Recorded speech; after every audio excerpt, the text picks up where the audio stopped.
Hi and welcome back to my channel. If this is your first time seeing this beautiful face, hi, nice to meet you. My name is CJ, and if you are a returning subscriber, hey boo, welcome back to the second episode of CJ Unfiltered. Yeah, I'm excited. I didn't expect this to fly. The first episode, honestly, was really experimental, but I got a lot of positive feedbacks. So here we are. If you have not seen the first episode, I'm going to put the link somewhere on the screen. So please check it out. You're going to love it. So today I have three things I want to talk about. But first and foremost, let's address the issue of indecency.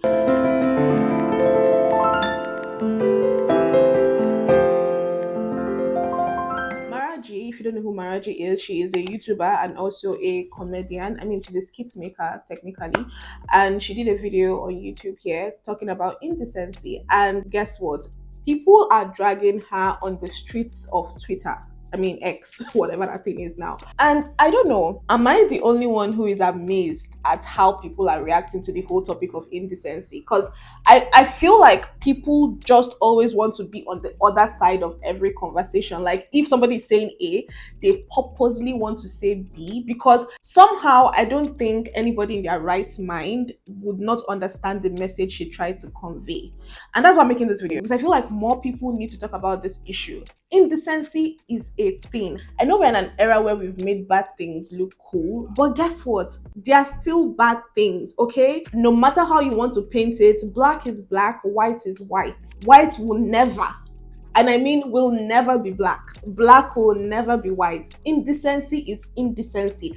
There are certain outfits that you shouldn't be putting on. I'm obviously not a fashion police, so I'm not the one who is going to sit down here and tell you wear this or wear that or wear this and wear that. No, but it's just common sense. There are certain outfits that I feel are outrightly ridiculous to be worn outside. Not to talk of wearing it to public places, wearing it to the church, because we're going to get to that. With artists like Ice Spice, don't get me wrong, she's a cool girl, she sings okay. This video is not to bash anyone, it's not to judge anyone.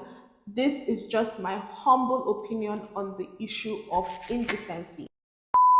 With artists like Ice Spice, I feel like people don't remember that she is an artist. This is a job for her, and most of the outfits she wears is actually a costume, right? It's not meant for you, a normal, random, regular human being, to wear on the streets of Abuja or the streets of Lagos or the streets of New York. Oh no. If, for example, we're supposed to meet up or, we have a meeting or whatever, and you pull up wearing a short skirt that is showing your panties, yes, let's actually address that lyrics. I won't take you seriously. Nobody will take you seriously. And in fact, nobody should take you seriously because I don't think you take yourself seriously. The fact that people are trying to throw away their values, their morals to look cool is actually insane to me. If you see someone that is naked, tattered, walking on the street, what do you call the person? A madman, right? Why did you automatically make that assumption? It's because of how they looked. It's because of how they were dressed. It's because of how they appeared. So why on earth do you expect people to take you seriously when you're walking around with your ass out? Sis, make it make sense. I know some people say it's 2023. See, my body, my choice. Yes, darling, it's your body, it's your choice. I'm not here to dispute that fact. It's actually your choice to dress how you want to dress, but it is my choice to perceive you how I want to perceive you, right? So if I see someone who walks into a meeting or walks into a public gathering wearing an outfit that's supposed to be worn at the beach, I will not take you seriously. I will actually feel like there's something wrong with you because why are you wearing something that is meant to be worn at the beach to the restaurant? No matter how much you want to sugarcoat these things, some outfits are just meant for certain places. Outfits you wear to the beach should not be worn to a restaurant. Outfits you wear to the club should not be worn to a church. I feel like this is common sense, but the fact that people are not trying to make indecency a good thing is really what bothers me. As young girls who are trying to blossom into successful businesswomen, entrepreneurs, mothers, wives, whatever dreams you have, Come closer, let me tell you this. You know that quote, dress how you want to be addressed. It has never been more important than it is at this phase of your life. Envision the woman you want to become. What type of person is she? What type of woman is she? How does she look?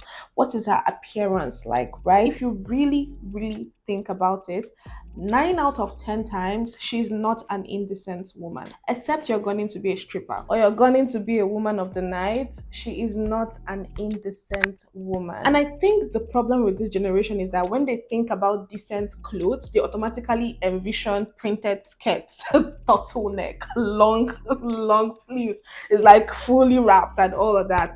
But no, decent clothes doesn't have to be that. Decent clothes doesn't have to be boring. Decent clothes doesn't mean you can't be sexy. Because people are preaching decency does not mean we're saying be boring. Does not mean we're saying don't be cute. Does not mean we're saying don't be sexy. That's not what we're saying. But there's a fine line between being sexy and being outrightly naked. It's not a thin line. It's actually not thin. It's a good fine line, my sis. You can be sexy without being naked. And guess what? Most times when people dress that way, they don't even look cute. I personally find it boring. Like there's nothing to your fit. It's not fashionable, it's not stylish, it's nothing. It's just there are actually a lot of outfits that are very sexy and allows your curves to shine but are not ridiculously revealing. And then one thing that actually amazes me is when you have conversations with certain people and you hear things like, oh, but if it's Rihanna, people will not complain. If it's Beyonce, people will not. Girl, are you Rihanna? No, you really have to answer this question. Are you Beyonce? Huh? Are you an artist? Do you perform on stage for millions of people? What are you talking about? I think people don't realize that this is actually their job. What they wear is part of their brand image, it's part of their branding. The record label puts most artists through a development stage where they try to build their brand image, how the general public will perceive them. So some people sell sex, some people sell good girls, some people sell body positivity, and the things they wear is all part of their branding. This is a job, this is their costume, but it's not your job. It's not a costume for you. So yes, you are not Rihanna and you are actually not Beyonce, and no, you are not an artist, so you have no business wearing this outfit. Another good example will be wearing red carpet outfits to your workplace. Can you do that? Don't you think your boss is going to call you and say, are you okay? Is everything fine? Shay? Your boss will actually want to know if everything is fine. Yes, so that is exactly how indecency is. Some outfits are not supposed to be worn to church. The matter of church is even one that I feel people are abusing deliberately. Now, the thing about the house of God is that it's a come as you are type of place. So there's literally no judgment. It's not a place where there's supposed to be a discrimination. But the problem now is that some people are now abusing this. Like you are deliberately looking to cause havoc in the house of God. You wear outfits that you know you can't wear to work, to church. And that there is the problem. You are deliberately causing havoc. You are deliberately choosing to do things that you know is wrong because you know that if you wear that same outfit to work, you're going to be fired or they will send you back. But because in the house of God there is no discrimination, God loves us all and wants you to be in His presence, you deliberately choose to abuse it. And why that is wrong is because when people come to church and then they see some people dressing a certain way, some people would think that is normal. There are people who genuinely, like, imagine a young, impressionable person who doesn't know anything, keeps coming to church and keeps seeing people dressing a certain way, at least most people. They would think that is the norm and it starts to register in their brain as the normal thing. And before you know, they start to dress that way. So you are now coming indecently to make other people to also dress indecently. So do you now see where the problem is? So yeah, that is my hot take on indecency. I genuinely felt concerned when people were attacking her as if she was saying something that was out of this world. She didn't say anything wrong. She just said that she will never stand for indecency, and there's absolutely nothing wrong with that. If you choose to be indecent, that's your own opinion. But coming for her and coming for people who, in fact, what even amazed me even more was the fact that most people that were attacking her were females. The guys were supporting her. There were guys who were actually saying that women don't leave anything to their imagination anymore, blah, blah, blah, blah, blah. Men were actually supporting her, but the women were not. It's sad. The next thing I want us to kind of weigh on is the Jada and Will situation. I know this conversation is really hot, or it has been hot, and I'm really late to the party. But I feel like there's something I want us to learn from this entire thing. If you've been living under a rock for some reason and you don't know who Jada and Will Smith is, they are both American actors and entertainers, and they've been considered a power couple of some sort. I mean, they used to be considered couple goals up until recently when Jada decided to do a tell all in her newly released book called Worthy, and people lost it. This entire thing made me realize that we idolize relationships a whole lot. Because I, for one, I started asking myself, why does this bother me? Like, why do I care? Like, why is this my problem? Why am I bothered by what two grown adults choose to do in their marriage? The answer is I was very invested in their marriage. I was very invested in their union. I saw them as these role models that could do no wrong. And when they didn't live up to the expectations I had of them, I got pissed. Our expectations of these people is actually unfair. And guess what? They don't owe us jack shit. Like, they don't owe the internet anything. Couples don't need to live up to the picture perfect idea that you have in your head. Even if they only post happy pictures of themselves on the internet and then choose to go their separate ways, it is their choice. They made the vows to themselves. They married each other. They're not married to us. They're not married to me. Jada is not married to me. Will is not married to me. The only problem I feel like I have with Jada herself is she keeps feeding into this negativity. Like, everything she says, and I don't blame her sometimes, but everything she says is literally going to be used against her, and she just keeps feeding them and feeding them and feeding them and feeding them. It's like, girl, can you just stop? But at the same time, if they decide that they don't want to marry again, how is that my business? If they decide that they want to be separated, how is that your business? If they decide that, oh, we want to stay married but we'll be living in separate houses, that is their cup of tea. This is their marriage. But before I deviate from the point is, stop idolizing relationships. You can like people based on who they are or what they portray on the internet, but don't hold them to certain standards or hold them or have these expectations of them that when they don't meet it, you feel like all marriages are bad, all relationships are bad.